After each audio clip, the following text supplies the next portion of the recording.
we're doing Chaturanga Dandasana, which BKS Iyengar in Light on Yoga says is only 1 star out of difficulty out of 60 stars, which is just wild. Try to do Chaturanga Dandasana after this and tell me if you think it's the absolute lowest level of difficulty out of anything that you could possibly do in yoga. And I think you will agree with me that 1 star out of 60 is just a wild, inaccurate assessment to make of Chaturanga. Chatur means 4, Anga means a limb or a part thereof, Danda means a staff. This is weird because in the description he's kind of already giving you the technique, but then he gives the technique again afterwards. But anyways, I'll read it as it is. Lie flat on the floor, face down, and take the weight of the body on the palms and toes. Exhale and keep the body parallel to the floor, stiff as a staff. The 4 limbs supporting the body are the hands and feet. The pose is similar to dips in Western gymnastics. And then he goes into the technique. Step 1, lie flat on the floor, face downwards, like he just said.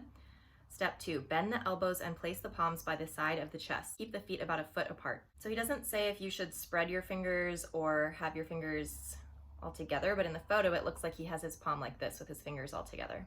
He also doesn't say exactly where to put your hands, by your chest. We kind of usually say like under your shoulders, or really you want to make kind of almost like a right angle under your elbow like that. He also doesn't say how close in to your body or how far out, but the general rule, is to keep your hands closer in, your whole arms kind of closer into your body. Step 3, with an exhalation, raise the whole body a few inches above the floor, balancing it on the hands and the toes. There's the photo. His chest is pretty low to the ground there, and he's looking pretty far forward. Often we'll say just keep your face down because you don't want to scrunch up your neck, but Iyengar says look forward.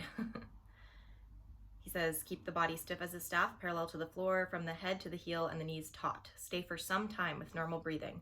Then gradually extend the whole body forward so that the feet rest on the upper portion of the toes on the floor. I've never heard of doing this in Chaturanga Dandasana, although I suppose this is the next step before the up dog or cobra. So I guess he's kind of putting that transition in here with Chaturanga. He says to stay in that second pose for about 30 seconds with normal or deep breathing. The movement may be repeated several times, then relax onto the floor. So he doesn't really say about rolling over the toes.